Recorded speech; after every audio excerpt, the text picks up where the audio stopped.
everyone, and welcome back to Cooking with the Cooks, cuisine for the quarantine.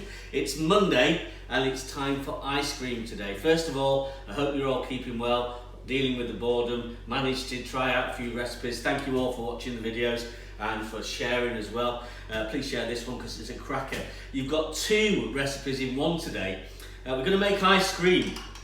Now, the reason I say two recipes is the best ice cream in my eyes is made from a custard base. So we're going to learn how to make a custard or a creme anglaise, and we're going to freeze that into an ice cream. We're just going to make vanilla ice cream today. So I'll talk you through what you need. 300 ml of whole milk, if you can get it. 300 ml of double cream. 4 egg yolks. Sophie and I have got the egg whites, and we're going to make some meringues with those once we've got this in the freezer. 100 grams of caster sugar and a vanilla pod or vanilla essence if you've got it. What we're going to do first is get the cream. So this side goes into one bowl, this side goes into another bowl. So we've got the cream, get all that in, and we've got the milk. Now the other thing we want in here is our vanilla pod. So I'm just going to take one out. Now I know vanilla pods can be quite expensive, so if you want to use some vanilla essence or vanilla bean paste at this point, you can do. Come on in close, Soph. So with our vanilla pod, we're just going to slit it down the middle, open it up a little bit, cut it in half if you want.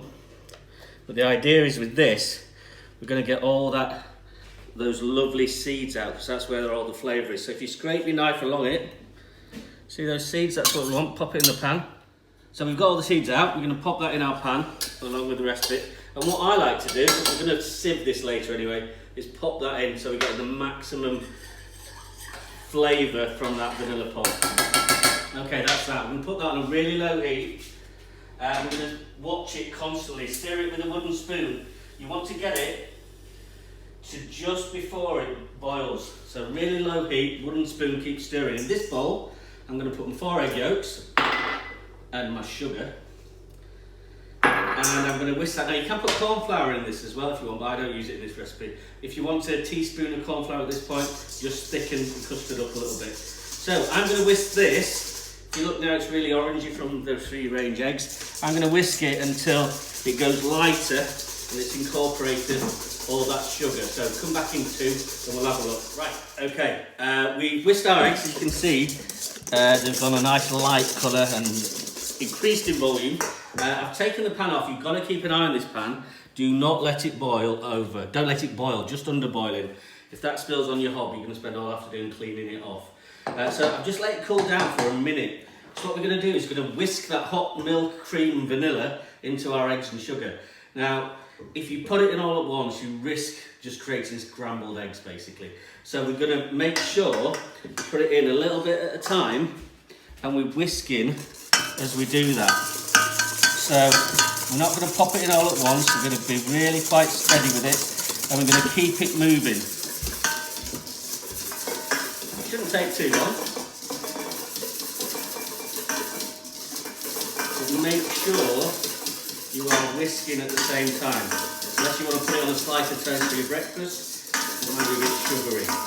So we've got all that incorporated in now. There we go.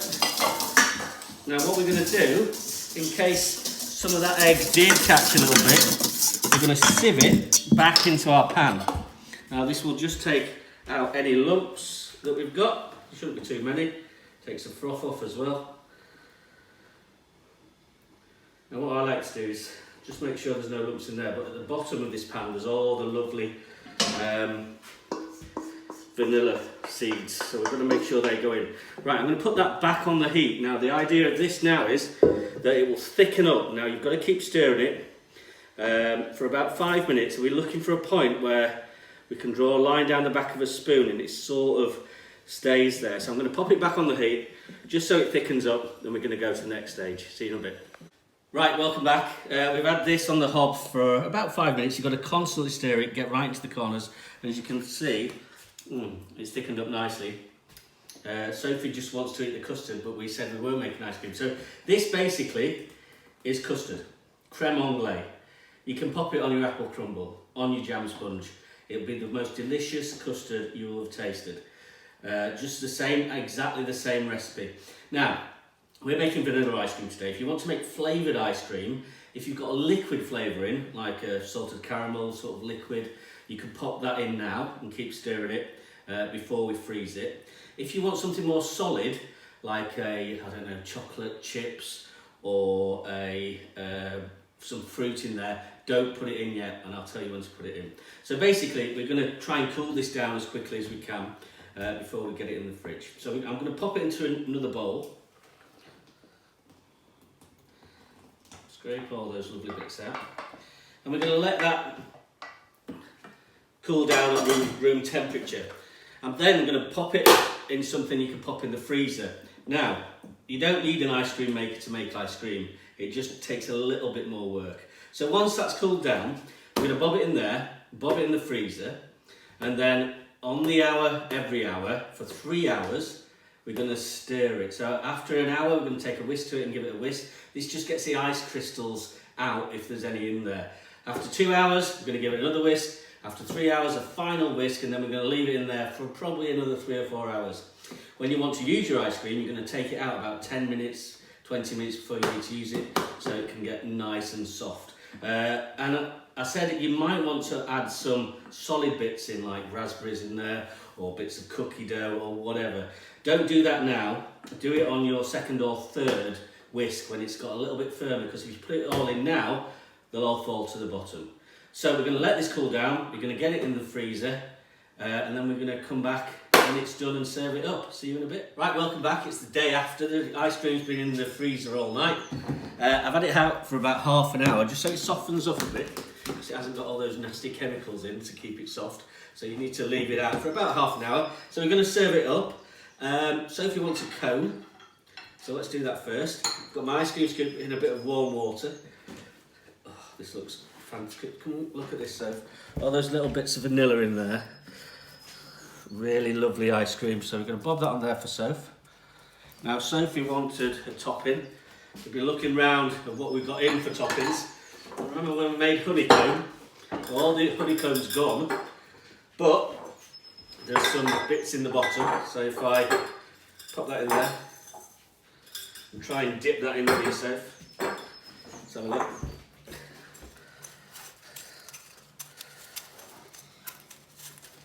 There we go, how's that?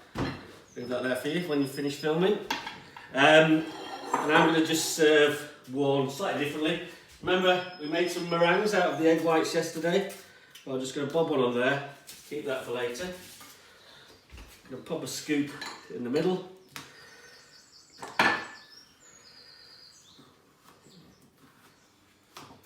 Like that. Pop that on there. I'm going to put a little bit of cocoa powder on. Whoop. Start out mine chocolatey. And I'm going to feast that with a few raspberries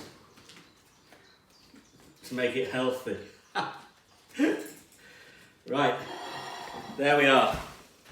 Homemade vanilla ice cream, made from a custard base, remember, and it will be absolutely delightful.